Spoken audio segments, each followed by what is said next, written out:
আমাদের আগ্রাসন বিরোধিতা, ভারতীয় যে গুন্ডামি আছে আমাদের দেশে, ভারতীয়রা একটা গুন্ডামি চালাইছে না? ভারত থেকে বসে ঠিক করে দিছে আমাদের দেশটা কে চালাবে, ঠিক করে দিছে না? এজেন্ট দিছে, বিভিন্ন ব্যাংকের এজেন্ট দেয় না?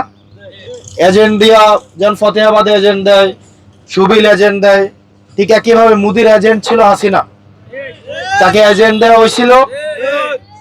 এজেন্ট মালিকের কথা মতো দেশ চালাইছে, যখন পারে নাই তখন আবার এজেন্টে আবার মালিক সরাই নিয়ে গেছে। এই ভারতের গুন্ডামির সাথে যারা আপোষ করে নাই তাদের মধ্যে আমার হাদি ভাই অন্যতম। অত্যন্ত দুঃখজনক বিষয়, মানুষ তো মরার আগে, বা প্রত্যেকটা মানুষ আপনারা দেখবেন মরার আগে যে একটা নিয়ত করে, এটাকে কি বলে না, একটা কথা আছে না, হ্যাঁ, ওসিয়ত। ওসিয়ত, হাদি ভাই একটা ওসিয়ত করছিল, আমাকে মাইরা ফেলুক, আক্ষেপ নাই, দুঃখ নাই, কিন্তু আমার মৃত্যুর বিচারটা যেন আপনারা নিশ্চিত করেন। দুঃখজনক বিষয়, হাদি ভাই মৃত্যুর আজকে 3 সপ্তাহ ক্রস করে 4 সপ্তাহ অতিবাহিত হতে যাচ্ছে, আমরা এখনো পর্যন্ত হাদি ভাইয়ের বিচার আমরা নিশ্চিত করতে পারি নাই। যেসব গোয়েন্দা সংস্থা, সরকারি সংস্থা হাদি ভাইয়ের সাথে, আমরা ফেসিবাদে আমলে দেখেছি, চোখের ইশারায় যদি বিএনপি জামাত প্রোগ্রাম ঘোষণা করতে, চোখের ইশারায় সেখানেও গোয়েন্দারা চলে যাইতো, যাইতো না? চোখের ইশারায় প্রোগ্রাম ঘোষণা করছে, সেখানেও চলে গেছে। আর আজকে ঘোষণা দিয়ে প্রকাশ্যে 6 মাস ধরে পরিকল্পনা করে আমার ভাইকে প্রকাশ্য দিন দুপুরে জুম্মার নামাজের পরে গুলি করে হত্যা করা করে খুনিরা আবার সীমান্তের উপরে চলে যায়, আর আমাদের দেশের গোয়েন্দা সংস্থা, আইন শৃঙ্খলা রক্ষাকারী বাহিনী কোনো ভূমিকা রাখতে পারে না আজকে পর্যন্ত, সেটি আমাদের জন্য লজ্জার।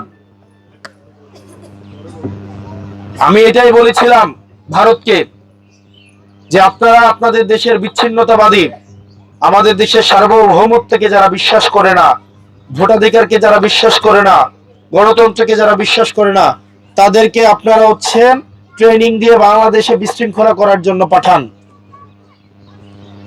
আপনাদের দেশের যারা বিশৃঙ্খলা যারা করে, আপনাদের দেশের যারা বিচ্ছিন্নতাবাদী আছে, পৃথিবীর অন্য কোনো দেশ আপনাদের প্রতি যেন এমন আচরণ না করে, শীঘ্রই আপনাদের দেশের বিচ্ছিন্নতাবাদীদেরকে দেখবেন কেউ না কেউ, আপনারা যেভাবে আমাদের দেশের বিচ্ছিন্নতাবাদীদের শেল্টার দিচ্ছেন, আপনাদের বিচ্ছিন্নতাবাদীর যেন কেউ না কেউ এভাবে শেল্টার না দেয়। প্রিয় ফতেহাবাদবাসী, আমরা হাদি হত্যার বিচার চাই। হাদি ভাই যে ওসিয়ত করে গেছে, অন্তত সেটার আমরা জাতি হিসেবে আমরা এতটুকু দায় আমাদের আছে, আমরা সেটাকে পরিশোধ করার। আপনারা ভালো থাকবেন, সুস্থ থাকবেন।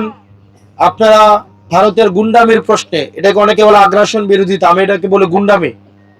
ভারতের গুন্ডামির প্রশ্নে, দুর্নীতির প্রশ্নে এবং চাঁদাবাজদের প্রশ্নে, ইনসাফের প্রশ্নে আমরা ঐক্যবদ্ধ থাকবো ইনশাআল্লাহ। আমরা কি আর চাই যে দুর্নীতিবাজরা আমাদের দেশটা আর চালাক, চাঁদাবাজরা আমাদের দেশটা চালাক, লুটেরারা আমাদের দেশটা চালাক, ব্যাংক খেলাপিরা আমাদের দেশটা চালাক, ঋণ খেলাপিরা আমাদের ক্ষমতায় আসুক? যারা ব্যাংকের টাকা ফেরত দেয় না, যারা জনগণের ব্যাংকের টাকা ফেরত দেয় না, তারা আমাদের দেশের কি সেবা করবে সেটা আমাদের বোঝা হয়ে গেছে।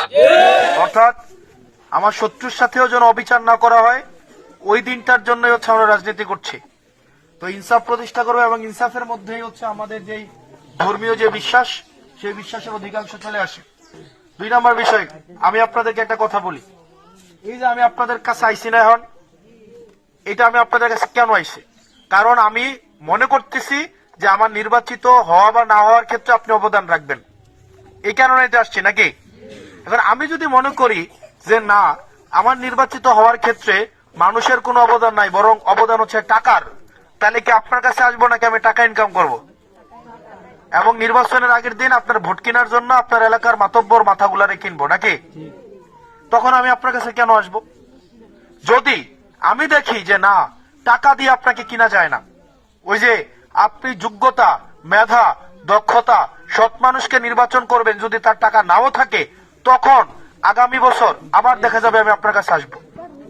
কিন্তু যদি এমন হয় যে আমি আপনার কাছে আইও লাভ হয় নাই, দিন শেষে যার টাকা আছে ভর্তি কিনা লাইলো, তখন আমি আগামী বছর কি আর আপনার কাছে আমি আমু?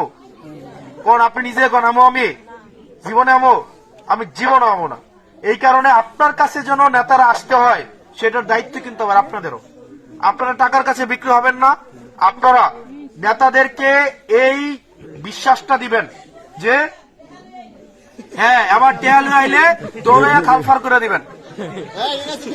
ঠিক আছে রে, মনে রাখতে হবে নেতা আপনার পিছনে একদিন টাকা নিয়ে ঘুরবে, আর আপনি 5 বছর নেতার পিছনে টাকা নিয়ে ঘুরতে হবে।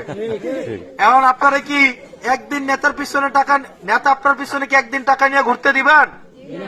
যদি টাকা না নিয়ে ঘুরতে দেয় তাহলে দেখবেন কয়দিন পরে পরে নেতা আপনার কাছে আসবে। কারণ তার মাথার মধ্যে থাকবে আরে আমি যদি না যাই 5 বছর পরে তো আবার আমারে লাল কার্ড দেখাই দিব, তাই না? ঠিক। এই কারণে আপনাদের কাছে অনুরোধ থাকবে আমরাও যেন আপনাদের কাছে আসতে পারি। আপনারা আপনাদের ভোট যাকে ইচ্ছা তাকে দিবেন, কিন্তু নিজের মতো করে ভোট দিবেন। টাকার কাছে যে টাকা নিয়ে আসবে মনে রাখবেন সে একদিন টাকা নিয়ে আসতেছে যাতে করে 5 বছর আপনার তার পিছনে টাকা নিয়ে ঘুরতে হয়। এরকম চেয়ারম্যান আছে নিজের বউয়ের নামে বিধবা ভাতার কার্ড বানাই দিছে, ঠিক আছে না? আছে। নিজের শালীর নামে কার্ড বানাই দিছে, আছে না? আছে। নিজের বাতিজারে ফুট বানাইয়া চাকরি দিছে, আছে কিনা? আছে।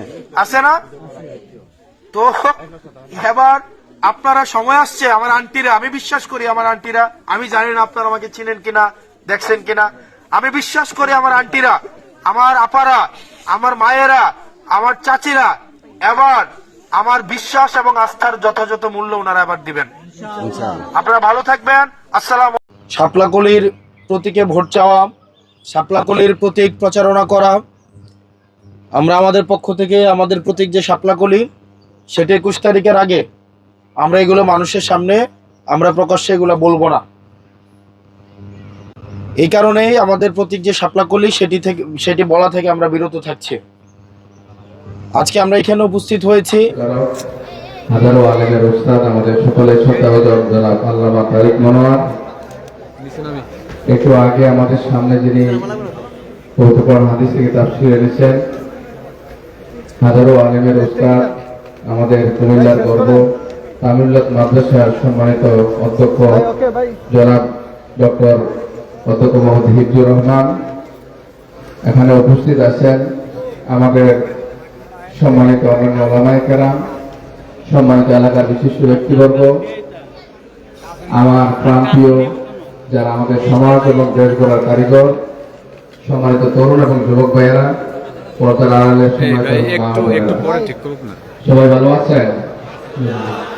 আল্লাহ শুকরিয়া যে এত শীতের মাঝে আলহামদুলিল্লাহ আজকের এই মাহফিল যেভাবে আমাদের সবার আগ্রহ উদ্দীপনা জাগিয়েছেন, যে আমাদের এই মাদ্রাসা জামিয়া দারুল হুদা মাদ্রাসা কমপ্লেক্সের আজকে যে মাহফিল সেটি আমাদের আগামী দিনে এলাকাকে আলোকিত করার জন্য, সমাজকে আলোকিত করার জন্য, আগামী দিনে এই মাদ্রাসা থেকে যারা শিক্ষার্থী যারা বের হবেন তাদের দ্বারাই আগামী দিনে একটি সুন্দর সমাজ গড়ে উঠবে।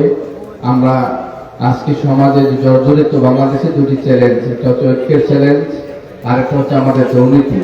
এই দুটি বন্ধের জন্য মাদ্রাসা শিক্ষার্থীরা যখন এগিয়ে আসবে তারাই আগামী দিনে একটি স্বপ্নের বাংলাদেশ গড়তে পারবে ইনশাআল্লাহ। আমরা চাই এরকম একটি আগামী দিনে একটি সুন্দর একটি মাদকমুক্ত বাংলাদেশ গড়ো। আর মাদ্রাসার শিক্ষার্থীরা যত বেশি এগিয়ে যাবে বাংলাদেশ তত বেশি এগিয়ে যাবে ইনশাআল্লাহ। এই জন্য আমাদের সবাইকে আগামী দিনে একটি ঐক্যবদ্ধ আমাদের কুমিল্লা 5 গড়ার জন্য আমরা সবাই যেন কাঁধে কাঁধ মিলিয়ে এগিয়ে যাই। আমরা পারবো ইনশাআল্লাহ। আমরা এলাকার উন্নয়নের প্রশ্নে, শিক্ষার প্রশ্নে এবং মাদকের বিরুদ্ধে আমরা সবাই ঐক্যবদ্ধ এক, ঠিক কিনা? আমরা যদি সবাই মিলে কাঁধে কাঁধ মিলে এগিয়ে যাই, 54 বছর ইতিহাসে সবচেয়ে সুযোগ আল্লাহ রাব্বুল আলামিন আমাদেরকে দিয়েছেন যে আলহামদুলিল্লাহ, যেখানে আগে আমাদের আল্লামা তারেক মনোয়ার হুজুরের মাহফিল ছিল সেখানে 144 জায়গা ছিল। আমি হুজুরকে বলতেছিলাম যে এই বছর যত বেশি কুমিল্লাতে মাহফিল করতেছেন, যে আলহামদুলিল্লাহ যেভাবে খোলা ময়দানে কথা বলার কারণে আওয়াজ বুলন্দ করার তৌফিক দিয়েছেন, এই বছরে সুযোগ এসেছে এই কোরআনকে সংসদে পাঠানো, ঠিক না? আমরা এই কোরআনকে আগামী দিনে একটা সংসদে পাঠানোর জন্য সবাই কাজ করতে হবে। আলেম ওলামাদের দ্বারা আগামী দিনে সমাজ পরিচালিত, রাষ্ট্র পরিচালিত হবে, আমরা সবাই চাই, ঠিক না? আমরা চাই আলেমদের দ্বারা আগামী সমাজ পরিচালিত হোক। আমাদের বাংলাদেশের ইতিহাসে আলেমরা আলহামদুলিল্লাহ যে ঐক্যবদ্ধ জায়গায় একটি প্ল্যাটফর্মে এসেছে, সেটাই বোঝা যায় আগামী দিনে ইসলামের সূর্যোদয় শুরু হয়ে গেছে আলহামদুলিল্লাহ। আমরা আমাদের এই ইসলামের সূর্যোদয়কে আগামী দিনে আমরা যেন সবাই ঐক্যবদ্ধভাবে কাজে লাগাইতে পারি, এবং আমরা চাই আমরা আমাদের সমাজকে একটু আলোকিত সমাজ গড়ার জন্য। এই জন্য